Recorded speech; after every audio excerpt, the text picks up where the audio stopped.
L'histoire suivante est basée sur les récits de témoins oculaires de la vie de Jésus transcrits dans les saints évangiles, Matthieu, Marc, Luc et Jean. Marie-Madeleine en est la narratrice. Elle est présentée dans les Écritures comme l'un des disciples de Jésus. Son récit transmet avec émotion l'histoire vraie de cet homme qui a vécu il y a 2000 ans. Un acteur joue le rôle de Jésus.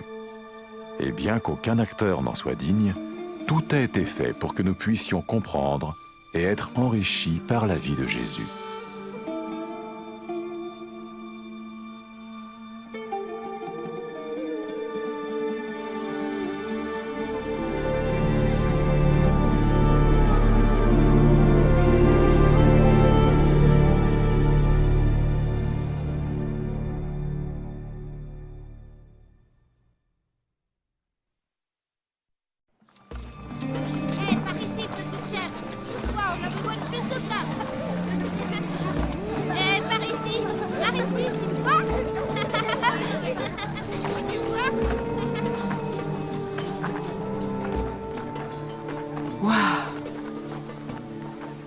Regarde la beauté de ce chef-d'œuvre que Dieu peint chaque soir.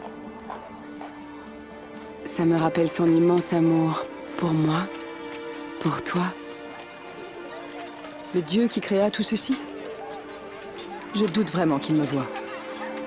Encore moins me connaisse. Le Dieu Tout-Puissant aimerait peut-être une personne sainte. Mais sûrement pas moi. Rivka, si seulement tu avais pu être là les 3 ans où il nous a enseigné. Le maître Jésus? Saphira. Pourrais-tu nous parler de lui, Marie-Madeleine? Oui, raconte-nous ton histoire. Bien, d'accord. Entrez.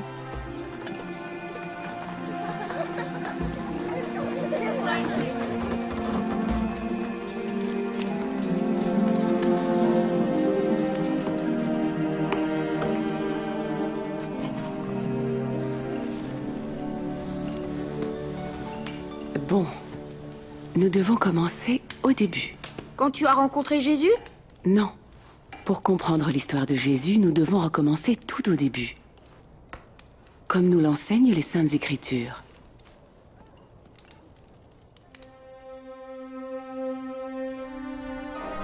Au commencement, Dieu créa la terre, les plantes, les animaux, les oiseaux et les créatures de la mer.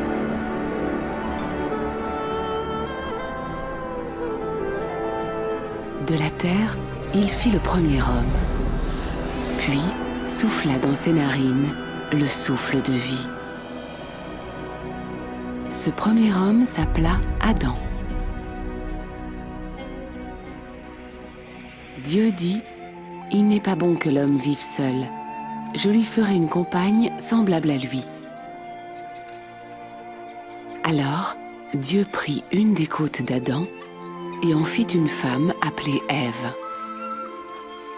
Non pas de sa tête pour le dominer, ni de ses pieds pour ne pas être écrasée par lui, mais de son côté pour être son égal, sous son bras pour être protégée et près de son cœur pour être aimée.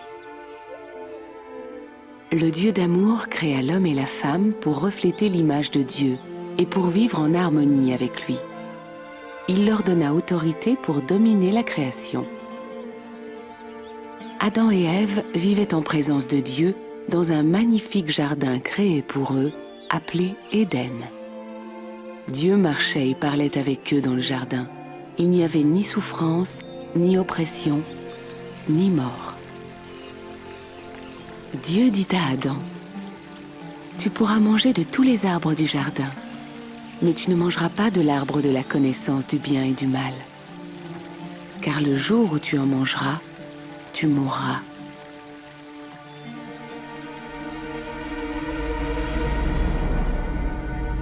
Mais un jour, Satan tenta Ève.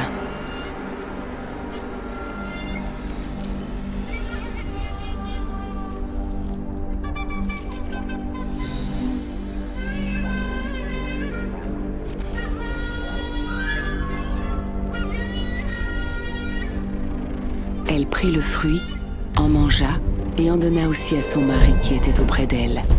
Et il en mangea.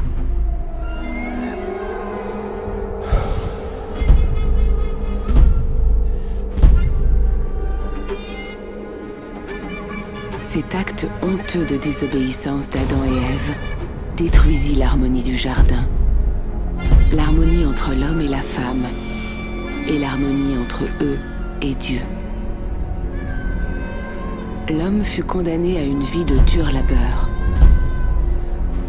et la femme à enfanter dans la souffrance et à être dominée par son mari. Mais Dieu promit également qu'un jour, la semence de la femme, son propre enfant, écraserait la tête du serpent. Dans les Saintes Écritures, Dieu le Consolateur parle d'un plan pour restaurer l'harmonie et l'honneur de sa création. Il révéla en partie ce plan au prophète Abraham. Abraham crut en Dieu et l'honora. Et Dieu promit de bénir Abraham et toutes les nations à travers lui.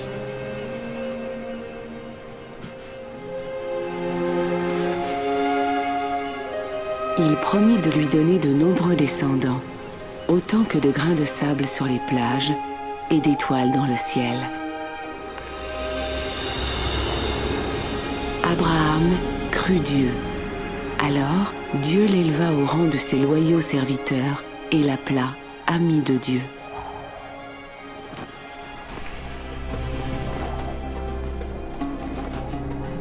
Un jour, Dieu testa Abraham.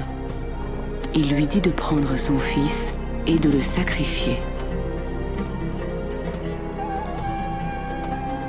Abraham savait que c'était par son fils que Dieu lui avait promis une postérité et la bénédiction de toutes les nations. Mais il crut Dieu et lui obéit. Dieu appela. Abraham, je sais maintenant que tu m'obéis, car tu ne m'as pas refusé ton fils bien-aimé. Abraham vit tout près un bélier. Abraham l'offrit à Dieu en sacrifice à la place de son fils. Ce bélier, offert à la place du fils d'Abraham, était une image, un aperçu du plan de Dieu. Ce plan détruirait la malédiction du péché et de la mort, rétablissant sa relation intime avec l'homme et la femme. Les Saintes Écritures parlent de celui qui devait venir comme l'ultime sacrifice pour les péchés du monde. Les prophètes l'appelaient le Messie. Sa venue apporterait une grande bénédiction, car il viendrait en sauveur, prophète et roi. Ésaïe a décrit ce que le Messie ferait ici-bas. Celui que le Seigneur a choisi apportera la bonne nouvelle aux pauvres, guérira les cœurs brisés, libérera les captifs et les prisonniers, et proclamera que le temps est venu pour le Seigneur de sauver son peuple. Il y a des années, un homme appelé Jésus marcha sur cette terre. Était-il l'envoyé de Dieu pour écraser la tête du serpent, illuminer notre monde de ténèbres et changer notre malédiction en bénédiction? Était-il le Messie promis? Apporterait-il la rédemption à celui qui a peur, qui a honte ou qui se sent insignifiant?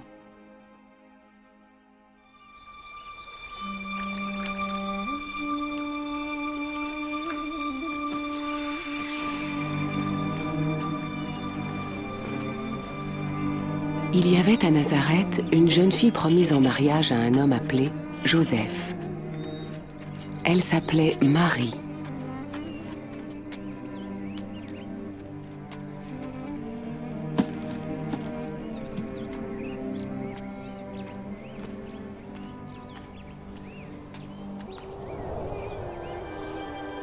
Le Seigneur est avec toi et t'a bénie.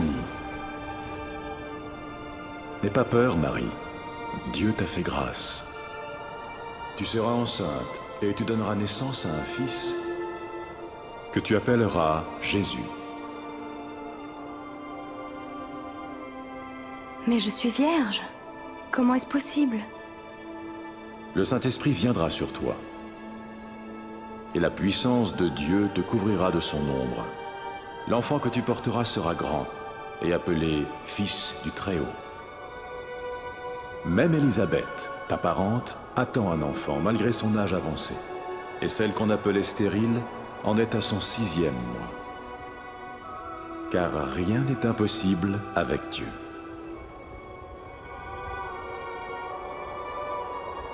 Je suis la servante du Seigneur. Qu'il en soit fait comme tu me l'as dit.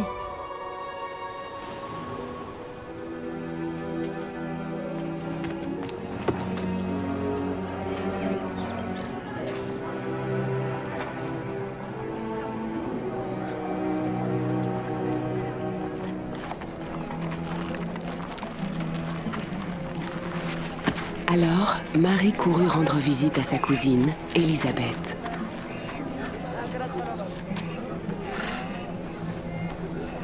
Élisabeth! Marie? Cousine Marie?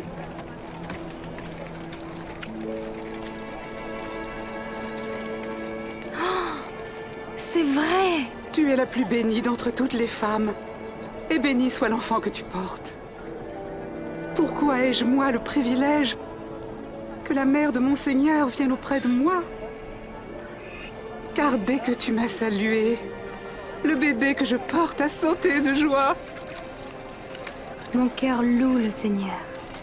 Mon âme est heureuse à cause de Dieu, mon Sauveur, car il ne m'a pas oubliée, moi, son humble servante.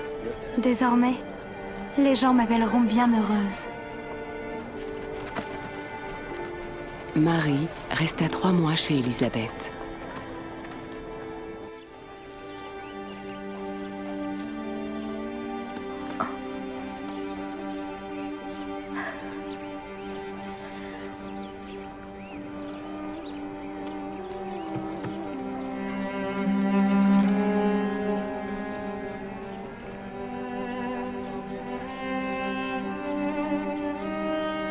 Quand Joseph sut que sa fiancée était enceinte, il voulut rompre en secret.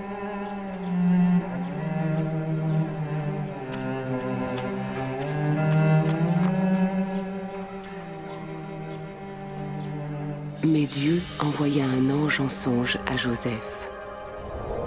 Ne crains pas de prendre avec toi Marie, ta femme, car l'enfant qu'elle a conçu vient du Saint-Esprit. Elle donnera naissance à un fils, et tu l'appelleras Jésus, parce que il sauvera son peuple de ses péchés.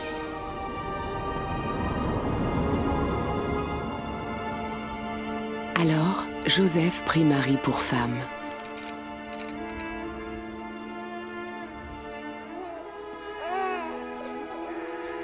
Jésus naquit à Bethléem, là où l'on gardait les animaux, car il n'y avait pas de place pour Marie et Joseph à l'auberge.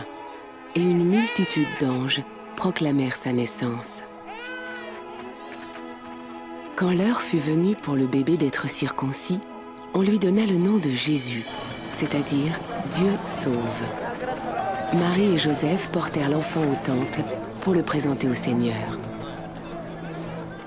Ils y rencontrèrent le prophète Siméon.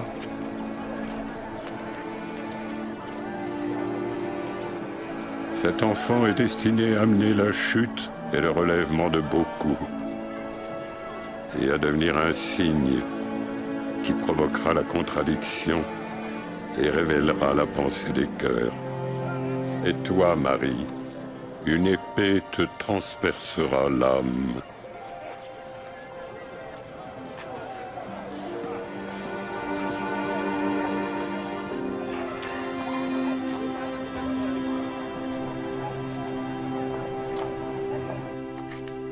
En entendant son histoire, je sus que Jésus ne serait pas un homme ordinaire. Que voulait dire l'ange lorsqu'il appela Jésus le Fils du Très-Haut? Sûrement pas que Dieu avait des relations avec une femme. Non, non, non, non. Rappelle-toi, Marie était vierge. La conception de Jésus était un véritable miracle du Saint-Esprit. Dieu est capable de tout faire. Ne crois-tu pas cela? Malgré son origine miraculeuse, Jésus est né d'une femme comme toi et moi. Mais il était tellement plus. Éloignez-vous du péché!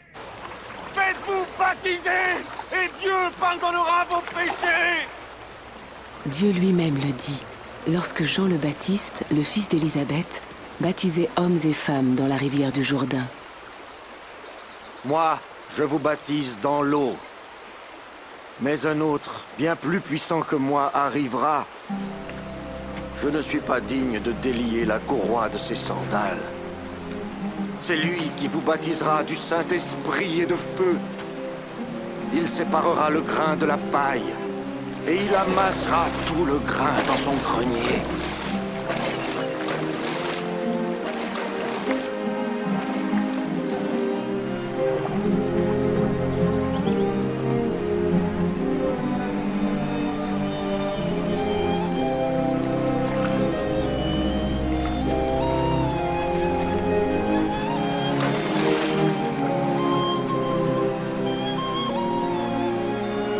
Et l'Esprit Saint descendit sur Jésus sous la forme d'une colombe.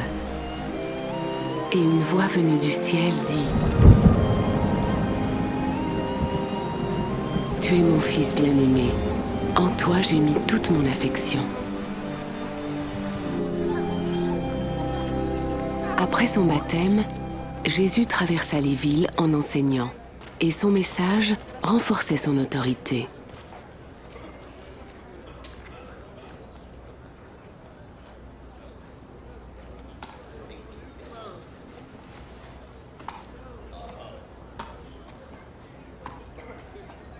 N'est-ce pas le fils de Marie? Si, c'est lui. Silence.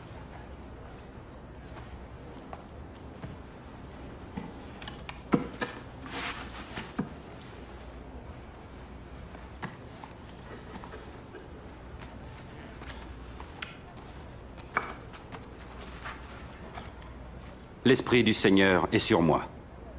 Il m'a choisi pour annoncer la bonne nouvelle aux pauvres.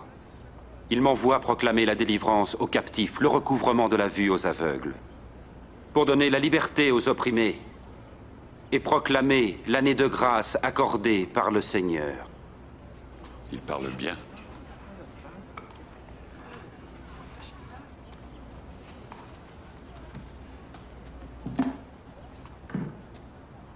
Aujourd'hui, cette parole devient réalité, alors que vous l'entendez. La parole s'accomplit.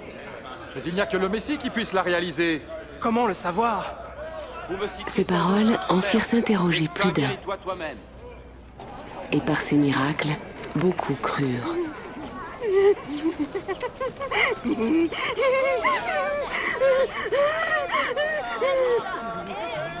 C'est encore elle. Ça la reprend.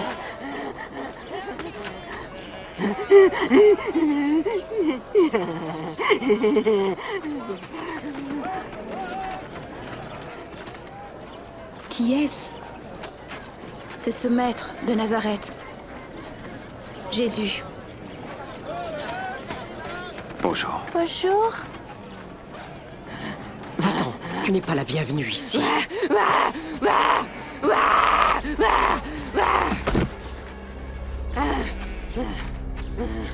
Maître, laisse-la.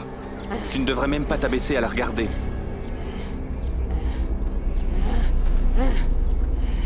Marie.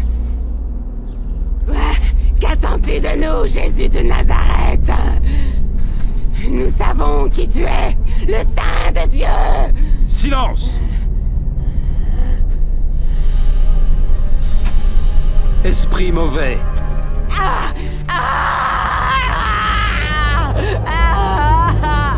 Sortez de cette femme.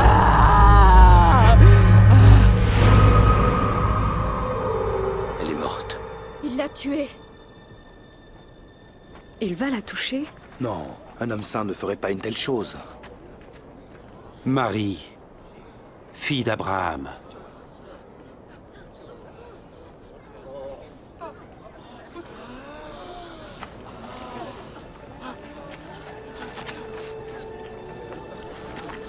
Elle va bien? Elle est vivante. C'est un miracle. Qui est cet homme? Même les esprits lui obéissent. C'est un miracle.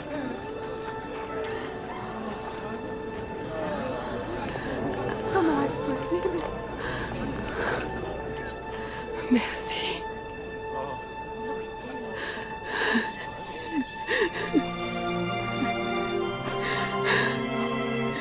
Merci.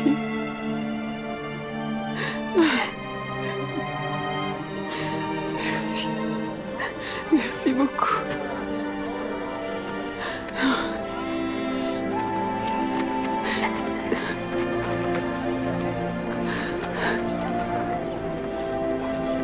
À partir de ce jour, j'ai voulu le suivre. Je voulais faire ce qui plaît à Dieu.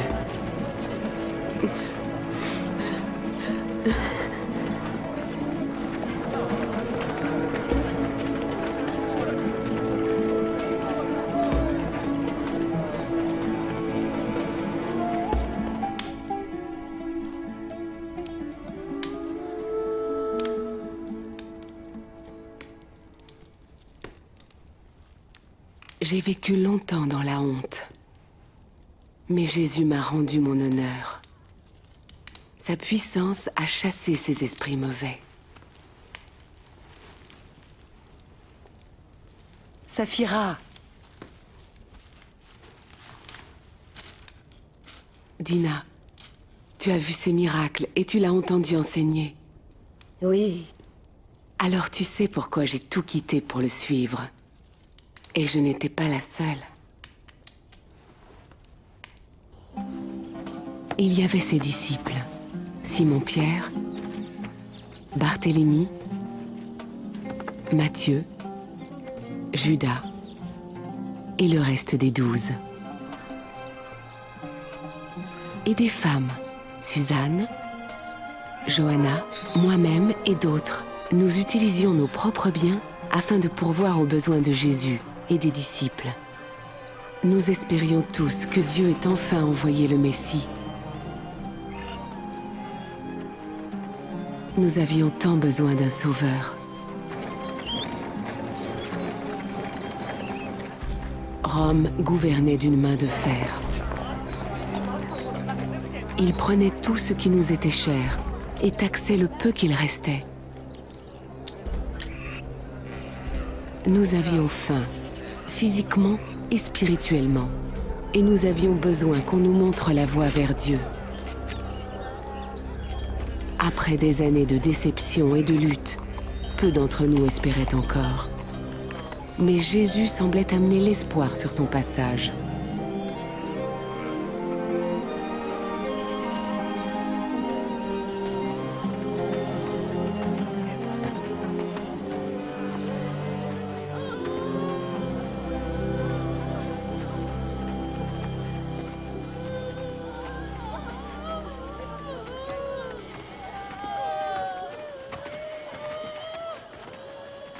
Qui est-ce? Un jeune homme. Le fils unique d'une veuve.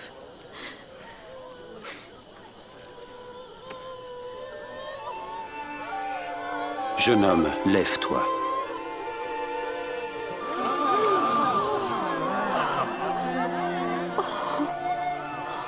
Un grand prophète est apparu parmi nous. Dieu est venu sauver son peuple.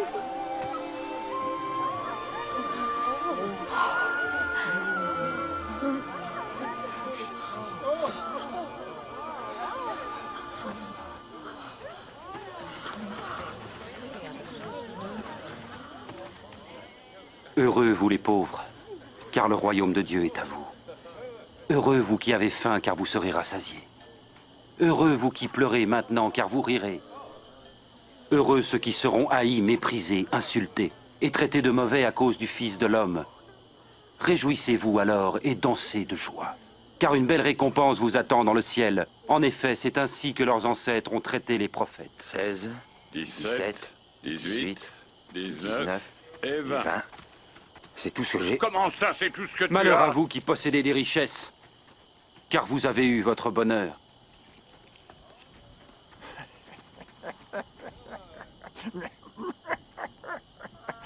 Il ne veut pas être riche.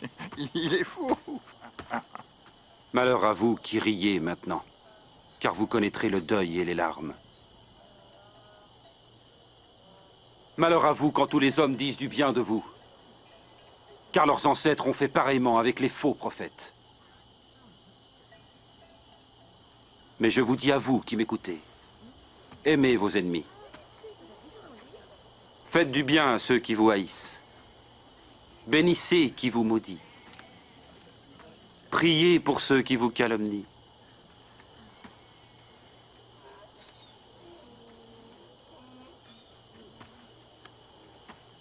Si quelqu'un te donne une gifle sur une joue, offre-lui aussi l'autre.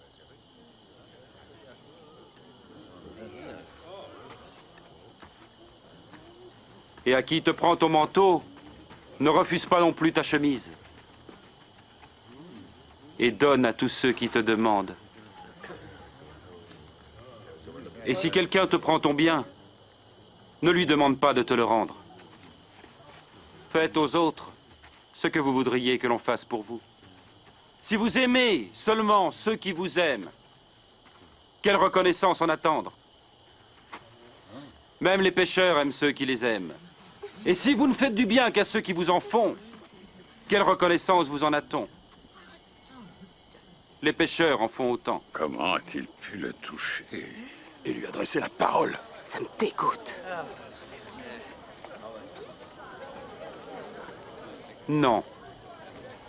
Aimez vos ennemis et faites-leur du bien. Prêtez sans rien espérer en retour. Alors votre récompense sera grande. Et vous serez les fils du Très-Haut. Parce qu'il est lui-même bon pour les ingrats et les méchants. Soyez généreux, tout comme votre Père est généreux.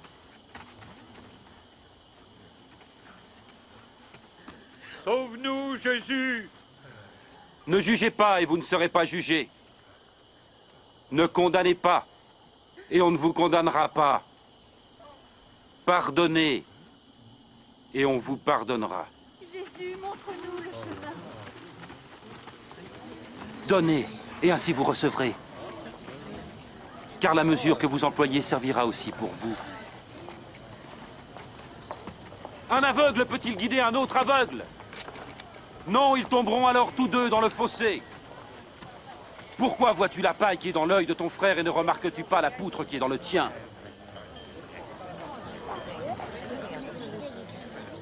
Oh, maître, guide nos pas.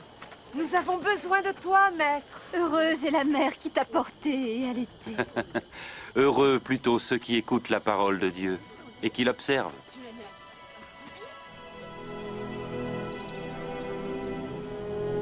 Jésus enseignait que Dieu traite même les pires pécheurs, non comme des ennemis à détruire, mais comme des brebis perdues, qu'il veut sauver et ramener dans son troupeau.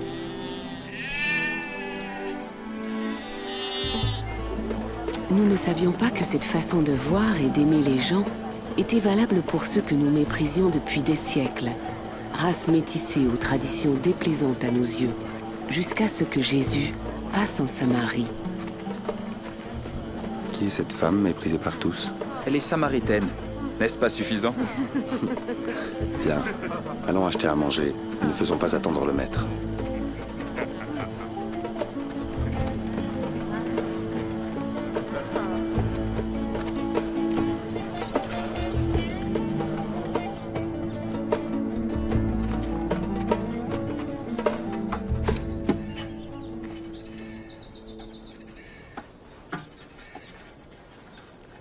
Me donneras-tu à boire? Tu es un juif.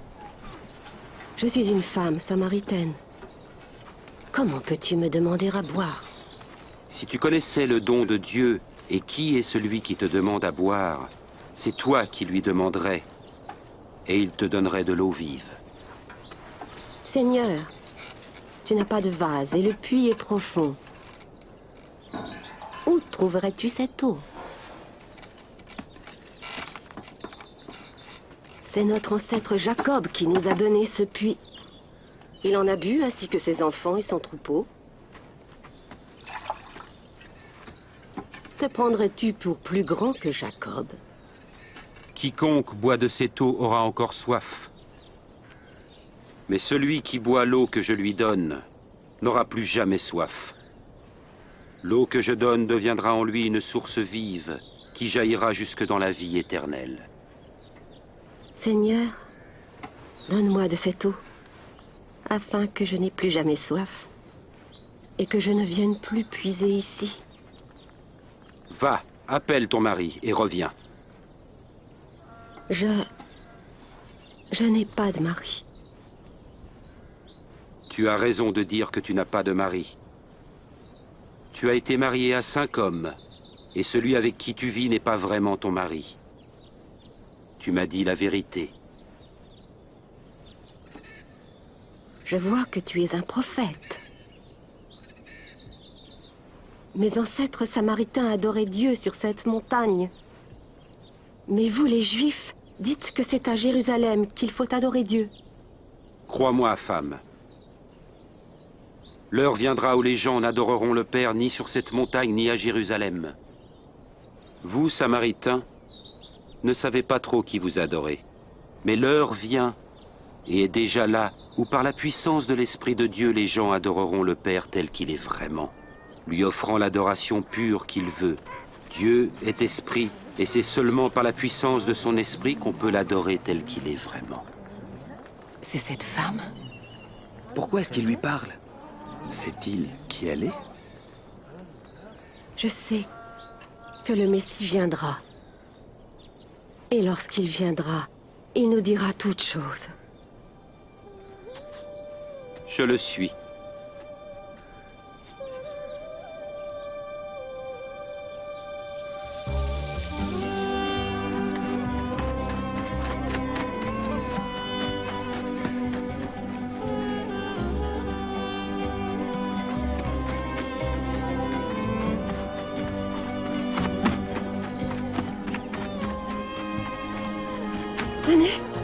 Venez voir l'homme qui m'a dit vraiment tout ce que j'avais fait. Venez!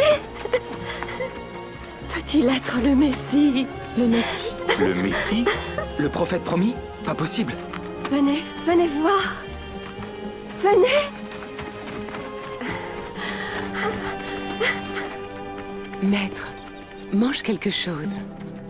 J'ai à manger de la nourriture que vous ne connaissez pas. Lui a-t-on donné à manger? Ma nourriture est d'obéir à celui qui m'a envoyé et d'achever l'œuvre qu'il m'a confiée. Les récoltes sont mûres et prêtes à être moissonnées.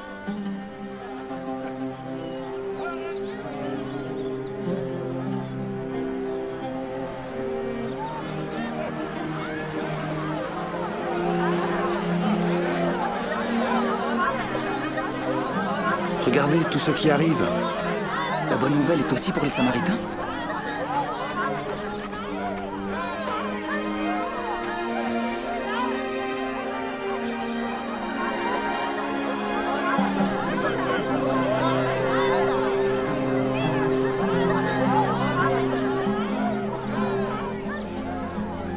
Les gens de la ville vinrent à Jésus et le supplièrent de les enseigner. Nous restâmes 2 jours, et de nombreux Samaritains crurent en lui.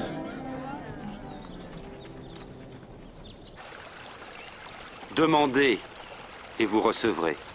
Cherchez, et vous trouverez. Frappez, et l'on ouvrira la porte. Car tout homme qui demande reçoit. Celui qui cherche trouvera. Et à celui qui frappe, on ouvrira la porte.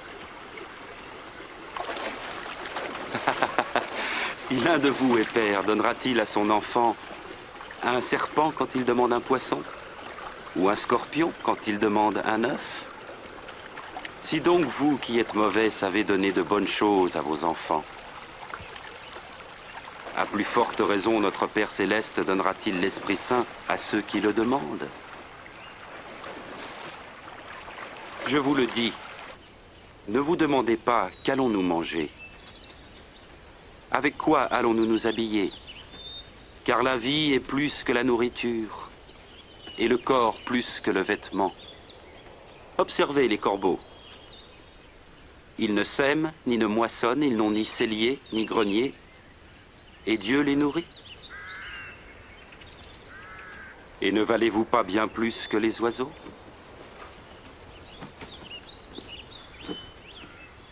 Qui d'entre vous peut à force d'inquiétude prolonger tant soit peu sa vie. Si donc vous êtes sans pouvoir même pour si peu, pourquoi vous mettre en souci du reste? Observez ces lys et comment ils croissent. Ils ne filent ni ne tissent. Et pourtant Salomon lui-même, dans toute sa gloire, n'a jamais été vêtu comme l'un d'eux. Si Dieu revêt ainsi l'herbe des champs qui demain sera jetée dans le feu, il fera donc bien plus pour vous, aux gens de peu de foi. Fais grandir notre foi. Si votre foi était grosse comme une graine de moutarde, vous pourriez dire à l'arbre qui est là, déracine-toi et va te planter dans la mer, et il vous obéirait.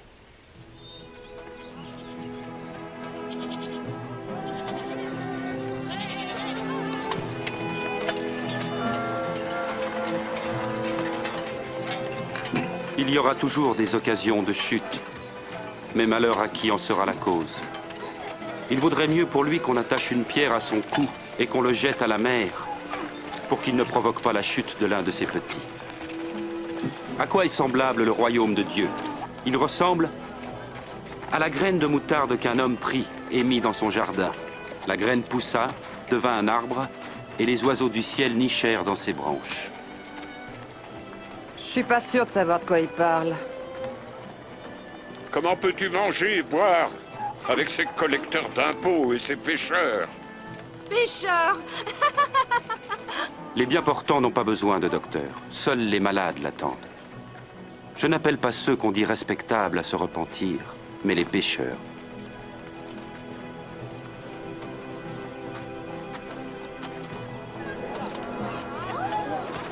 Il vient.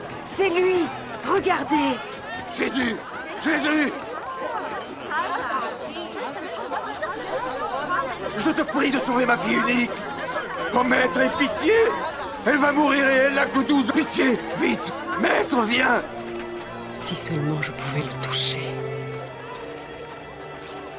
je serais guéri. Jairus, je suis désolé. Laisse-le tranquille, Jairus. Jésus! Ta fille est morte. Ne dérange plus le maître.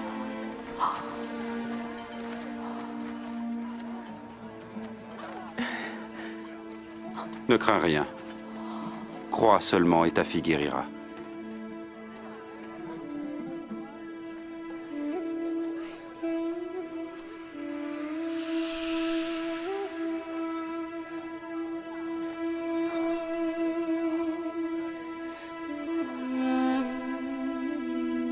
Qui m'a touché? Quelqu'un m'a touché. Car je sais qu'une force est sortie de moi.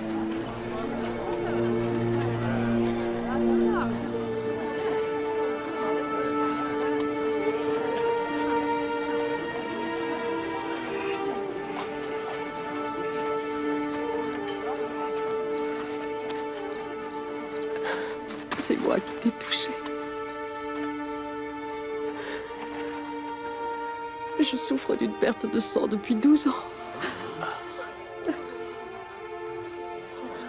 J'ai dépensé tout ce que j'avais chez des médecins en vain.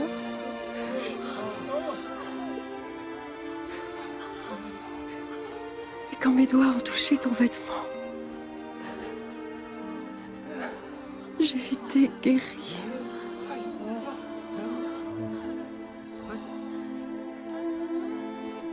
Ma fille.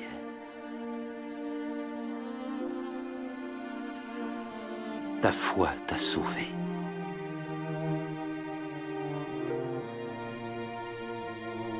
Va en paix.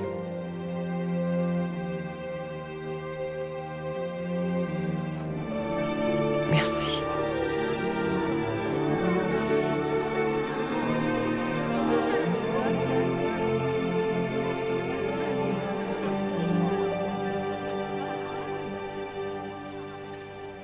Il l'a appelée fille?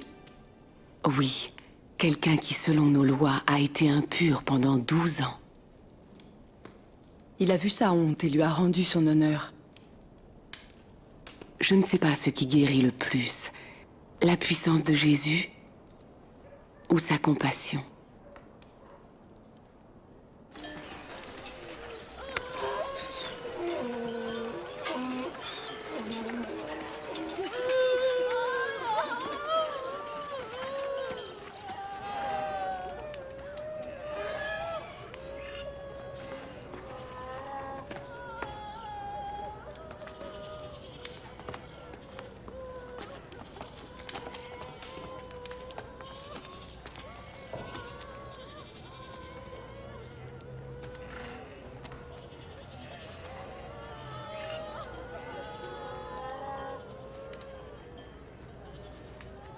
Ne pleure pas.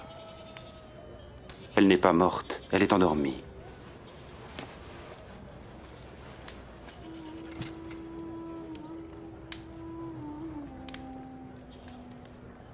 Enfant, lève-toi.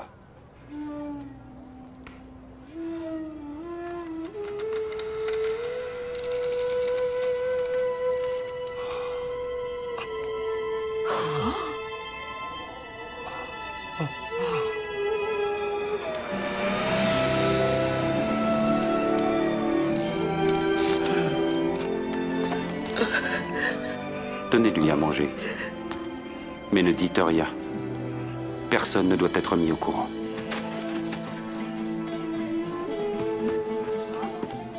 Elle est vivante. La fille de mon maître.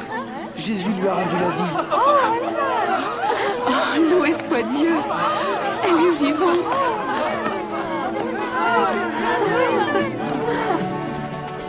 La nouvelle de ces étonnants miracles circulait. Et de plus en plus de gens se mirent à suivre Jésus.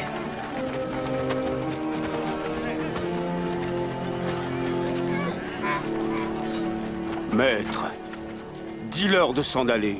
Renvoie-les dans les fermes et les villages des environs, pour qu'ils se logent et se ravitaillent. Cet endroit est désert.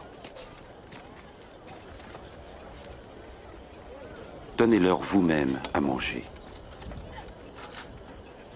Mais nous n'avons rien à part 5 pains et 2 poissons.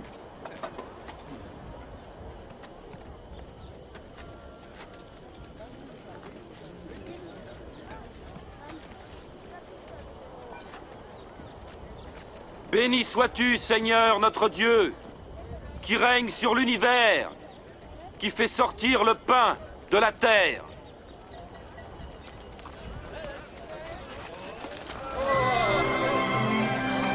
C'est un miracle. C'est incroyable! Tous purent manger à satiété. Et quand on rassembla ce qui restait, on remplit 12 paniers. Un miracle étonnant qui nous rappela les bénédictions de Jésus et que nous devons le suivre. Le ciel nous dit que Dieu est grand et manifeste l'œuvre de ses mains. Qui d'entre vous me suivra? Je te suivrai, Seigneur. Mais d'abord, laisse-moi aller dire adieu à ma famille. Quiconque met la main à la charrue puis regarde en arrière n'est pas fait pour le royaume de Dieu. Si quelqu'un veut venir à ma suite, qu'il renonce à lui-même et prenne sa croix chaque jour et qu'il me suive. Car celui qui veut sauver sa vie la perdra. Mais celui qui perd sa vie à cause de moi la sauvera. À quoi sert-il à un homme de gagner le monde entier s'il perd son âme?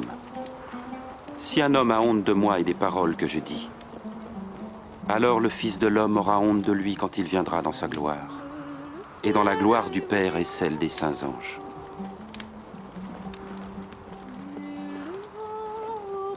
Je vous le dis, certains d'entre vous ne mourront pas avant d'avoir vu le règne de Dieu.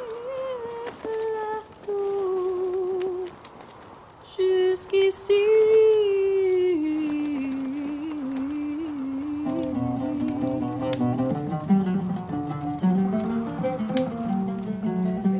N'ayez pas peur, petit troupeau, car votre Père a trouvé bon de vous donner le royaume. Vendez ce que vous possédez et distribuez-en le produit aux pauvres. Constituez-vous dans les cieux un trésor inaltérable et qui ne s'épuisera pas. Aucun voleur ne pourra l'atteindre et aucune mythe l'entamer. Car là où est votre trésor, là aussi sera votre cœur.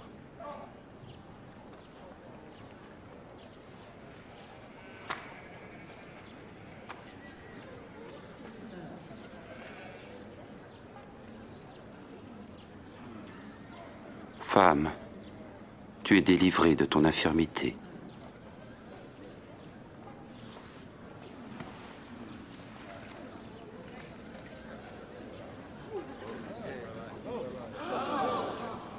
Regardez! Elle est guérie! C'est un miracle! Oui, un miracle! Venez voir! Un autre miracle! Loué sois-tu, Maître. Louons le Seigneur. 18 ans de misère. Merci, Maître. Il y a 6 jours pour le travail, tu l'ignorais. Viens donc te faire guérir un de ces jours-là. Mais pas le jour du sabbat. C'est vrai? Bande d'hypocrites! Chacun de vous détache bien son âne ou son bœuf de la mangeoire pour le mener à l'abreuvoir le jour du sabbat. Regardez cette fille d'Abraham, que Satan tenait liée depuis 18 ans. Ne fallait-il pas la délivrer en ce jour du sabbat?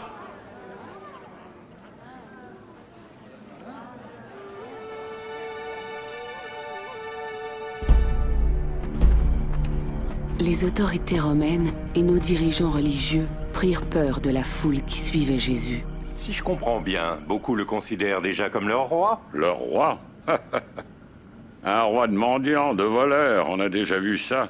Ils viennent se manifester, s'en vont et on les oublie. Ne vous y trompez pas. Sa popularité augmente chaque jour. Et le peuple l'admire aussi. C'est ça, il est un roi. Je tiens à vous avertir. S'il y a encore des troubles dans ma ville, je vous tiens pour responsable.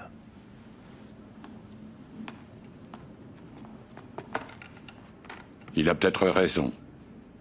Il est temps de confronter ce Galiléen.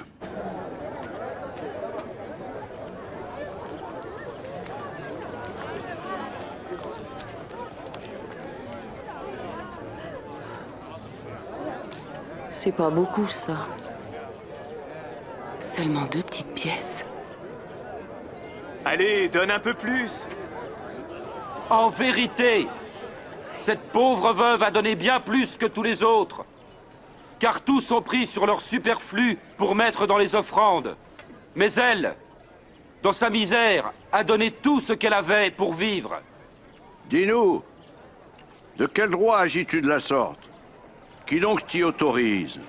Je vous réponds par une question.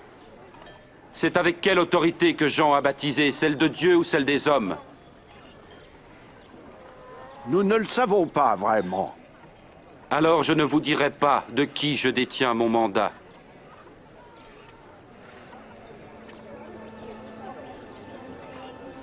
Mais au lieu d'y voir la compassion de Jésus, ses ennemis ne cherchaient qu'une raison pour l'accuser.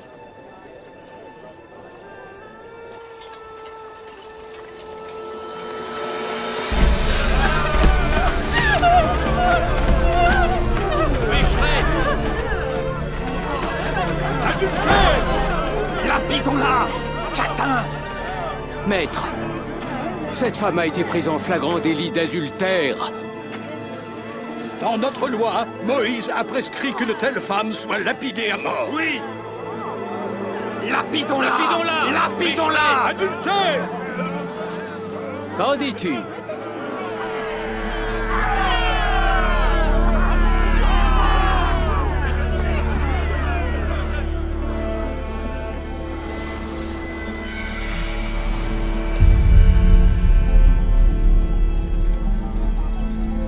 Maître, nous avons le témoignage de 2 personnes.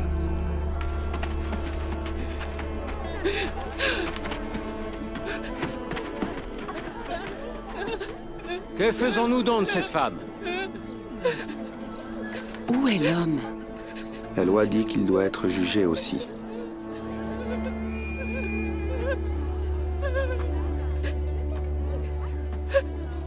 Que celui d'entre vous qui est sans péché lui jette la première pierre.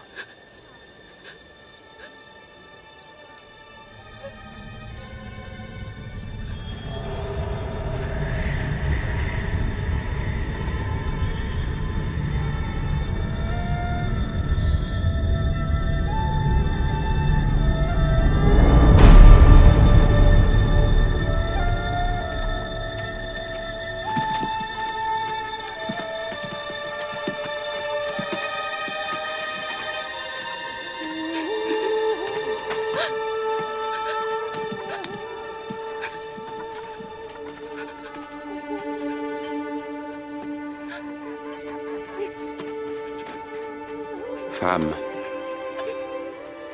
où sont-ils? Personne ne t'a condamné?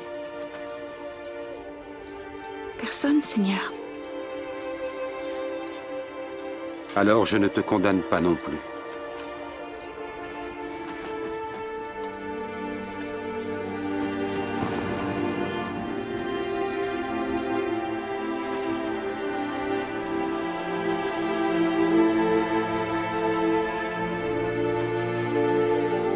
Va maintenant et ne pêche plus.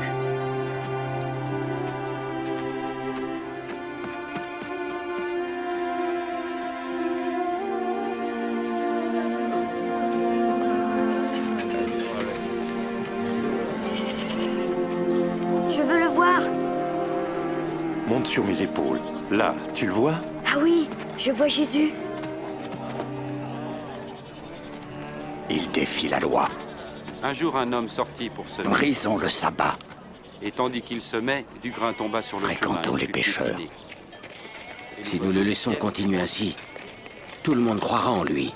Et les autorités romaines viendront détruire notre temple et notre nation. Elle dessécha par manque d'humidité. Ils ne purent piéger Jésus, ni réfréner ses disciples. Mais ils jurèrent de l'empêcher de se prétendre le Messie. Et ils trouvèrent un volontaire pour le trahir.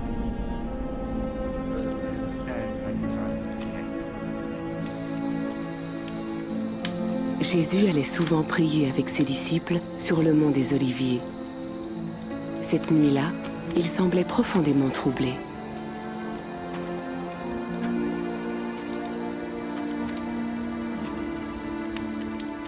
Pourquoi dormez-vous?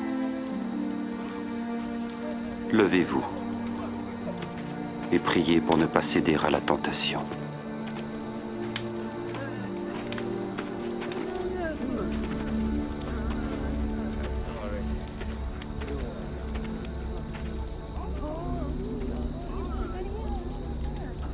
Judas.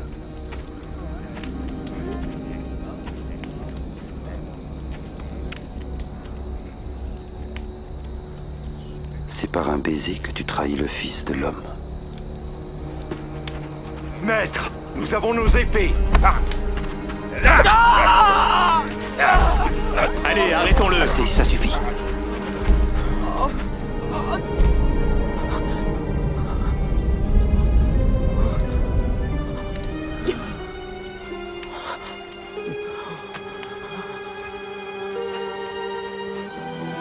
Vous êtes venu avec des épées et des gourdins comme pour un bandit. J'étais avec vous chaque jour dans le temple et vous n'avez pas mis la main sur moi. Mais cette heure-ci est à vous et à la puissance des ténèbres.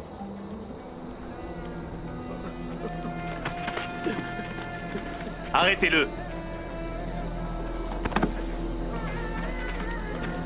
Son ami l'a trahi?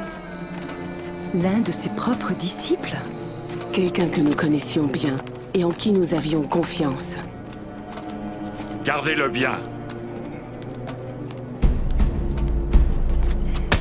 Cette nuit-là, les gardes rirent de lui et le frappèrent. Dis-nous qui te frappe. Prophétise donc. Qui va te frapper? Arrêtez. J'ai dit arrêtez. Emmenez-le au conseil.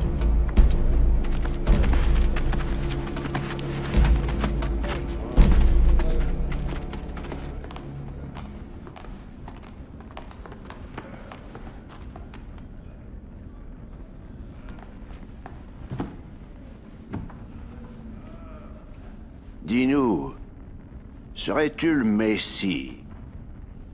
Si je vous le dis, vous ne me croirez pas. Et si je vous pose la question, vous n'y répondrez pas. Mais dès maintenant, le Fils de l'homme sera assis à la droite du Dieu très puissant. Tu es donc le Fils de Dieu? Oui, tu le dis. Qu'avons-nous encore besoin de témoins? Quel roi parle-t-il ainsi? Vous avez entendu ce blasphème? Nous avons tous entendu ces paroles. Qu'en Seigneur. Amenons-le devant Pilate. Allez! Oui, emmenez-le. Alors, ils le menèrent devant le gouverneur romain, Ponce Pilate. Gouverneur sans pitié, Pilate était responsable de la crucifixion de milliers d'hommes. Et que cherchez-vous ici, d'aussi bonne heure le matin? Cet homme jette le trouble parmi notre peuple. Il a causé une émeute au marché du temple. Il est coupable. Il conseille de ne pas payer d'impôts à l'empereur. Et il prétend être le Messie, un roi. Un roi? Serais-tu le roi des Juifs? Tu le dis. Nous n'avons de roi que l'empereur. Selon notre loi, il doit mourir parce qu'il s'est fait fils de Dieu.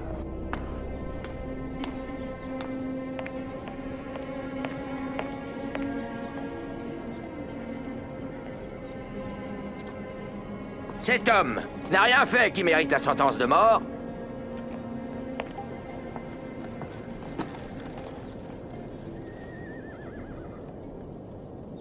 Je vais le faire fouetter et le relâcher.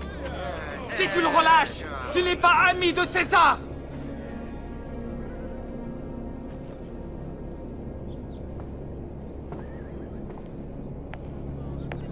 Crucifie-le! Oui, crucifie-le! Toi, fouettez-le! Qui se proclame roi est un rebelle contre l'empereur. Est-ce que tu attends, Pilate? Emmenez-le! Tuez-le! Crucifiez-le!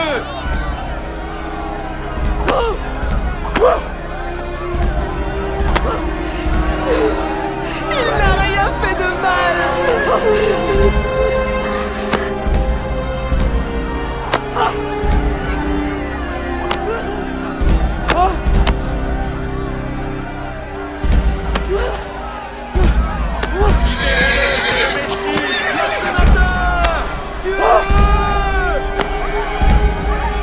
Il n'a rien fait de mal. Pourquoi le torturez-vous? Libère-le!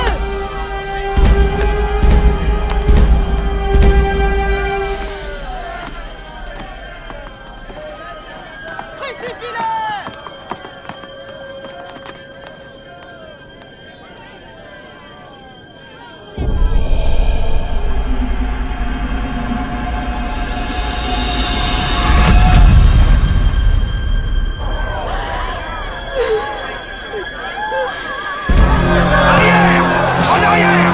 Arrière! Écartez-vous! N'approchez pas de lui!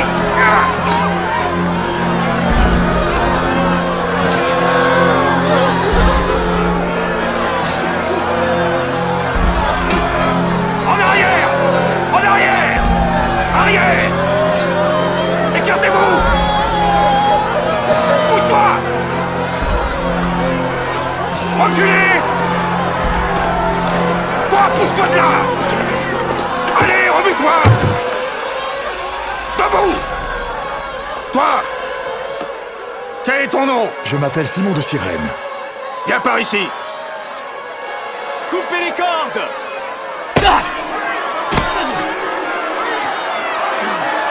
Toi, porte-la! Allez, avance! Arrière! Arrière! Laisse-le!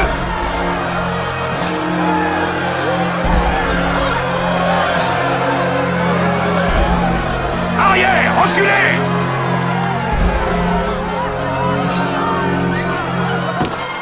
Nous pleurons pour toi, Seigneur. Bois ceci. Bois. Bois, Seigneur. Femme de Jérusalem, ne pleurez pas pour moi, mais plutôt pour vous-même et pour vos enfants. Car je vous le dis, si l'on traite ainsi le bois vert, que fera-t-on du bois mort? Que Dieu te vienne en aide. Nous prierons pour toi.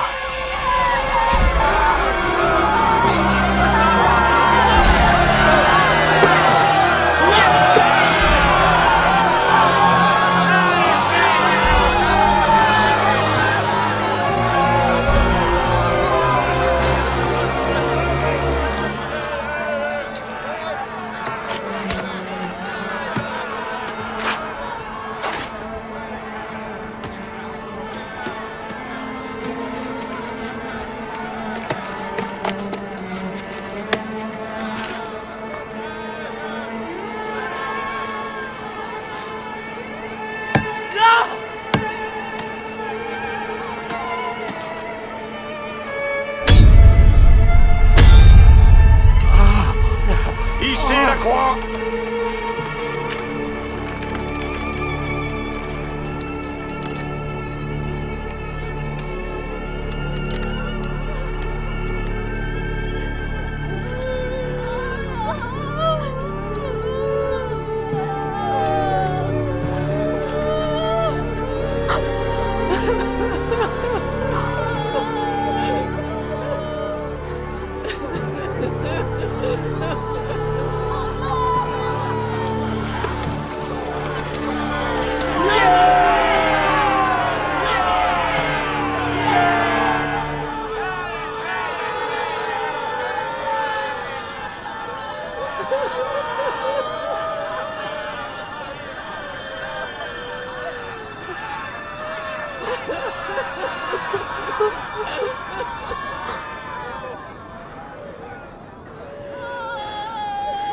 Mon père, pardonne-leur, car ils ne savent pas ce qu'ils font. Il en a sauvé d'autres. Qu'il se sauve lui-même. Oui! Si tu es le Messie, sauve-toi toi-même et descends de la croix! Montre-nous un petit miracle! Quiconque est pendu à un arbre est maudit de Dieu.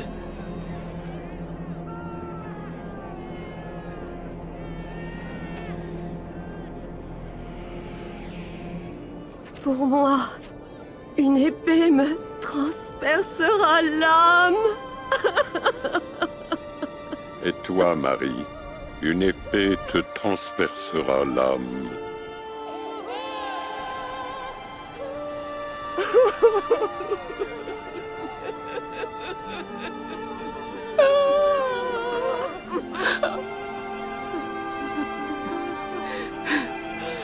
Mais pourquoi?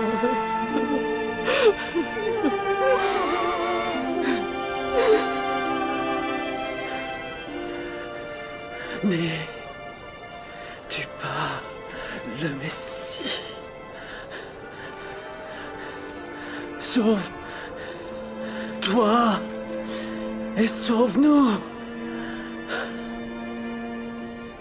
Ne crains-tu pas Dieu? Il reçoit la même sentence que toi. Or, lui n'a rien fait de mal. Souviens-toi de moi, Jésus, quand tu reviendras comme roi. Je te le promets. Aujourd'hui, tu seras au paradis avec moi.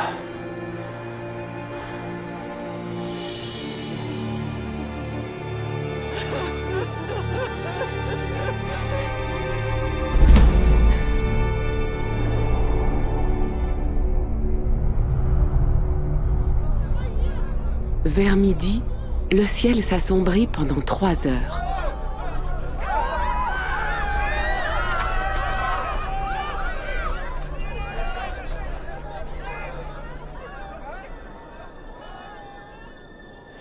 Père,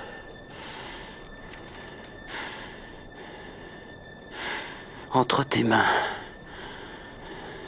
je remets mon esprit.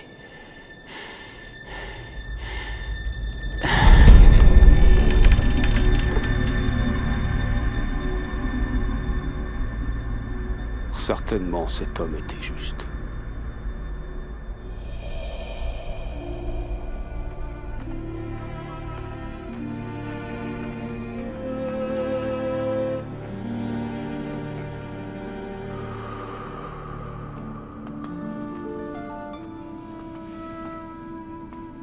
Il y avait au conseil religieux un homme juste qui n'avait pas pris part à la condamnation de Jésus.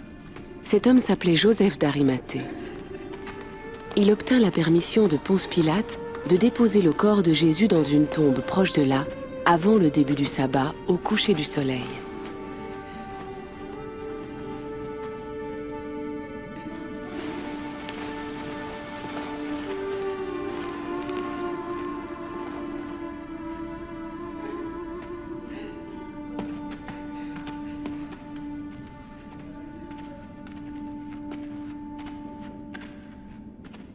Excuse-nous, nous suivons le corps de notre Seigneur. Vous êtes les bienvenus. Mais venez, le sabbat approche.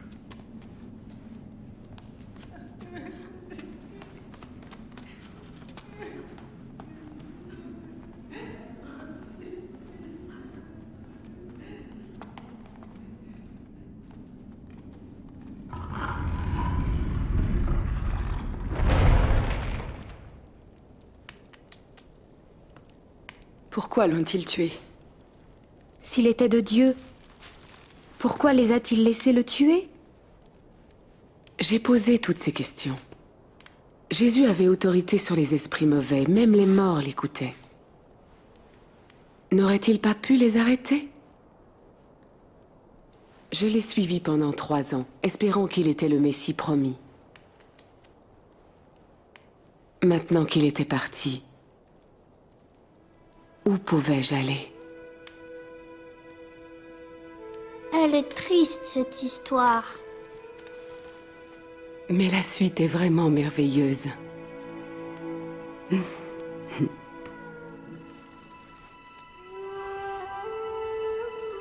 Tôt le dimanche matin, le 3e jour après que Jésus ait été crucifié, nous sommes retournés à la tombe avec les épices préparées pour oindre son corps. La pierre a été roulée.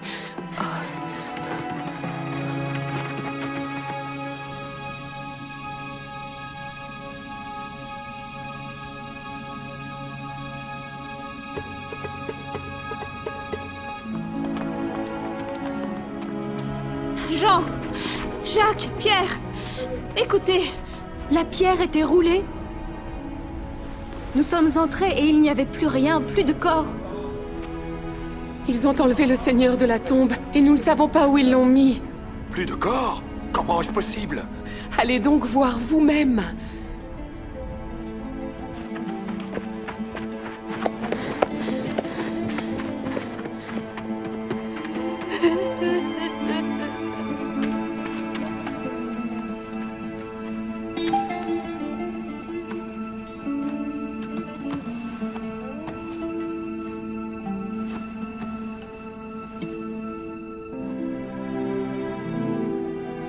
Après avoir examiné la tombe, Pierre est retourné vers les autres disciples. Mais je suis restée dehors, m'interrogeant et pleurant. Les soldats l'ont sûrement pris. Ou les chefs religieux. Ils ont tué notre seul espoir. Ils auraient au moins pu nous laisser son corps.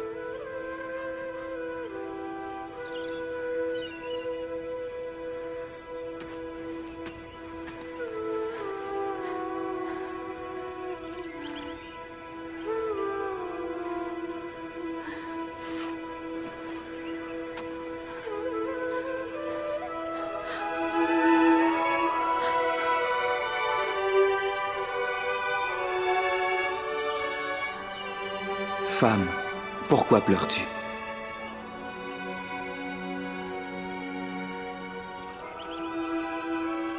Ils ont enlevé mon Seigneur. Et je ne sais pas où ils l'ont mis. Femme! Pourquoi pleures-tu? Qui est-ce que tu cherches? Seigneur, si c'est toi qui l'as emporté, dis-moi où tu l'as mis, et j'irai le chercher. Marie. Maître! Ne me touche pas, car je ne suis pas encore retourné vers mon Père. Tu es vivant, Seigneur. Va apporter cette nouvelle à mes frères.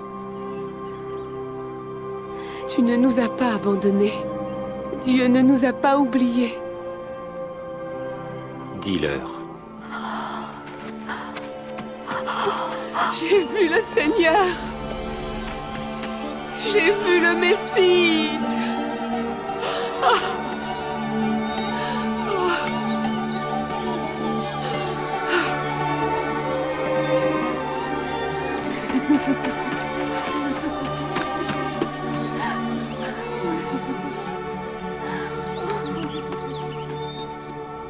Il était vivant? Oui. Comment? La mort ne pouvait le garder. Alors pourquoi devait-il mourir? Pour vaincre la mort. Oh, je ne compris pas ce jour-là. Mais par la suite, Jésus nous apparut plusieurs fois et nous enseigna. Bien avant la venue de Jésus, les prophètes prédirent dans les Écritures que le Messie promis souffrirait. Ésaïe avait écrit « Il était blessé pour nos péchés, brisé pour nos iniquités. Le châtiment qui nous donne la paix est tombé sur lui, et c'est par ses meurtrissures que nous sommes guéris. » Le prophète Moïse déclara « Quiconque est pendu à un arbre est maudit de Dieu. » Quand Jésus mourut sur la croix, il prit sur lui notre malédiction, la mienne, du péché et de la mort. Son sacrifice et sa résurrection nous ont libérés de l'emprise du péché, de la puissance des ténèbres et d'une vie de crainte et de honte.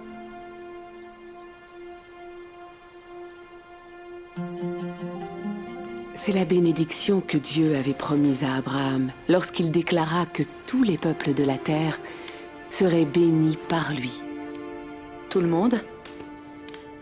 Même les femmes? Jésus m'a appelée fille d'Abraham. Tu es une fille qu'il chérit. Une fille qu'il désire bénir. Tout comme la femme guérie après 12 ans de perte de sang. Ou comme moi. Personne n'est obligé de vivre dans la crainte ou la honte. Plus besoin de nous sentir insignifiantes ou ignorées. Jésus a dit de lui-même « L'Esprit du Seigneur est sur moi. Il m'a choisi pour annoncer la bonne nouvelle aux pauvres. Il m'envoie proclamer la délivrance aux captifs, le recouvrement de la vue aux aveugles, pour donner la liberté aux opprimés et proclamer l'année de grâce accordée par le Seigneur. »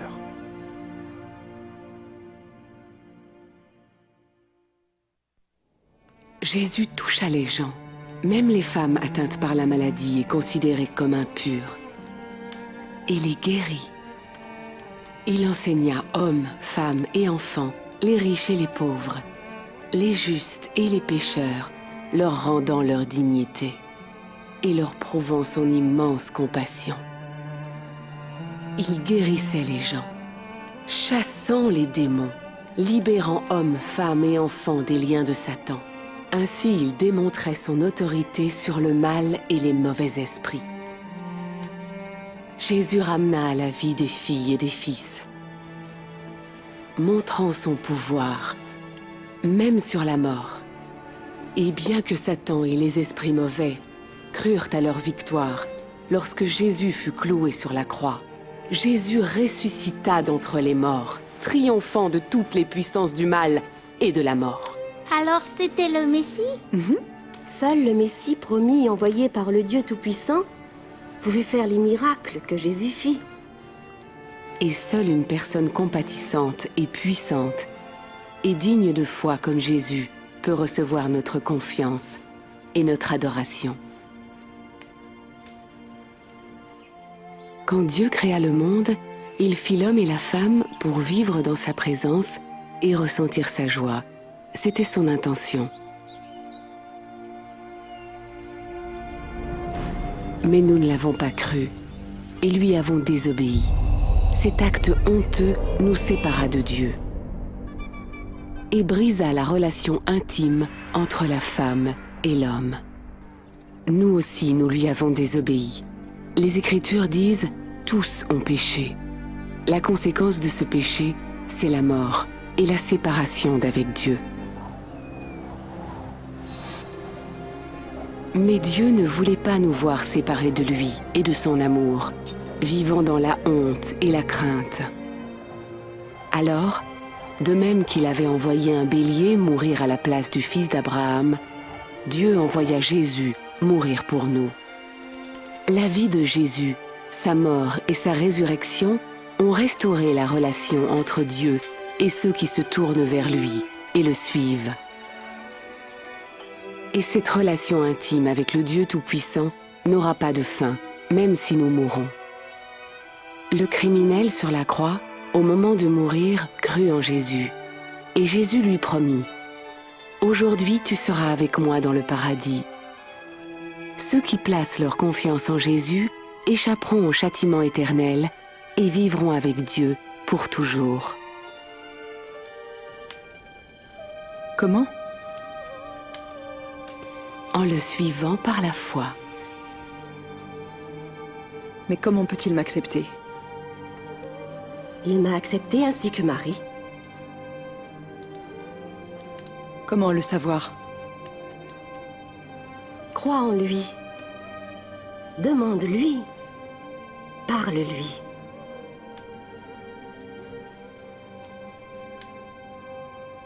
Dieu, mon Père dans les cieux, tu es saint et juste. Merci car tu m'aimes. J'ai péché contre toi. Merci d'avoir envoyé le Messie promis, Jésus. Chasser la honte et la culpabilité. Merci car il est mort à ma place. Je veux suivre mon Sauveur vivant. Merci de me pardonner et de m'accepter.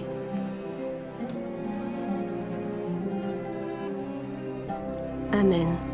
Amen. Amen. Merci. Merci.